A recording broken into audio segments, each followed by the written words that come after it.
All right. Well, my name is Professor Shortis, and I'd like to welcome you to Environmental Science. As you see here, this is our home page for our class portal, where you'll access all of your assignments, quizzes, content, emails, etc., etc., etc. The first thing you'll have to do when you sign in to the class is click on the checklist tabs that you have here. And what that does is it takes you to checklists, and there's a variety of checklists that you have to complete in order to unlock all of the rest of the content. When you get to the checklist page, the only checklist that will be available at this time would be the introduction checklist. What this is you have to complete this checklist and the quiz in order to unlock any of the content. So what you'll do is you click on the checklist there. Now this is your introduction checklist, and what you see here is you'll just have to go through and check off the fact you would review the attendance policy, the medical makeup of exams, non-medical, research paper. And what this does is this will unlock the introduction quiz, and you must pass the introduction quiz within the first 2 weeks. Now, after I've done my introduction checklist, I will then click on the quizzes tab, and I will enter the quizzes page. When you go to the quizzes page, you will see there's a practice exam here, and notice in the title it says this is not the intro. This is just one that's for you to play with. There's no time limit, there's no right or wrong answers, it does not count for a grade. What I've done is I've generated that quiz just to try to help you with the format that you'll see. Now what you will see is the introductory quiz, and you must pass that within the first 2 weeks of the class. Failure to score a 100% on that quiz will result in you being dropped from the course. The other thing that quiz is required for is that as you pass the quiz, it just tells me that you understand the points of the syllabus. You can take it as many times as you want to. You have 500 minutes, I believe, is what the time limit is set for the quiz, and so I encourage you to use your syllabus, get 100% on it, and then when you get 100%, then all of the rest of the quizzes will start to be available. They might not appear all at one time, but you'll see those quizzes in the box below after you do the introductory quiz. Now, as you start your coursework, you'll find all of the notes under the Content tab here. They're in PowerPoint, some PDFs are there as well, but the notes are for you to review. The notes are my notes, and I wrote the exams, and so I encourage you to go by the notes as your most important resource.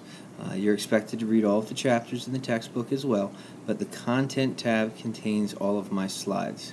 After you've done the content and worked through each chapter, you'll go back to the Quizzes tab here, and there'll be a quiz for each chapter. There are a couple chapters that the two chapters are married together into one quiz. I encourage you to take your time, look up the answers if you have questions after the quiz, and they're basically easy points within reason, where I take the main ideas and highlight them from the content. So if you do well in the quizzes, you'll definitely do well in the tests. The tests will also be found in the Quizzes tab, so you'll see all of those. It'll say current tests or quizzes, future tests and quizzes will be visible as well. Throughout the course, you will have a variety of projects and activities to do.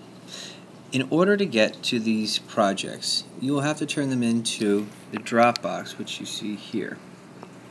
Now, before you can get to the Dropbox to turn in your project or your topic submissions, etc., etc., etc., you'll have to go to the Checklist tab, which is where I am now, and so you click on the checklist from the home page, and these checklists come up, and what you have is you have a stewardship proposal checklist.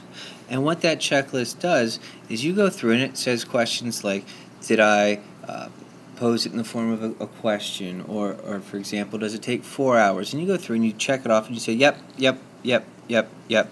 And as you go through that checklist, it will then open the Dropbox for you to submit it. So for example, as I open the stewardship proposal checklist, you see the first one here says, I can't buy something for the project. Well, when you read the syllabus, you'll say, you're right, I can't buy something. My time requirement, yep, I did that. New project, yep. Environmental impact, yep. As soon as you do that, At the bottom there'll be a Save or Submit button. You click on that, and your stewardship proposal Dropbox then opens. Now from the home page, you click on the Dropbox tab at the top, and what you have here is you have to add a file. And so what you'll do is you have to attach a Word document, which is kind of annoying. It might be easier for me if you just did a random one and then type your submission here. This is a problem with D2L because you can't just type it here without a file and submit it. So it is somewhat annoying, kind of a glitch. I wish they would work out, to be honest with you, but there's an easy workaround for that. Now there's a few other features that I should make you aware of. The only way to get in contact with me would be through the email tab, and so keep your eyes on that and check your email on a regular basis. Everyone's required or expected to check in at least every 48 hours. You'll see in this box here news items where I'll send out just reminders or things of that nature. Other things that you would have here would be the grades tab, and so what's nice about the online or blended classes is the fact that there's instant feedback, so your grades will be posted there as soon as you're done, basically. We will use the discussions board from time to time, so if you have a link or some advice for the greater good, please put that there. Do not, though, please bring up personal questions regarding, why did I get question number 7 wrong in the discussions board. Please direct those questions to me via email. Lastly, what we'd have here is our calendar, and you can check the calendar for upcoming events and check our schedule, and just keep your eye on that as much as possible.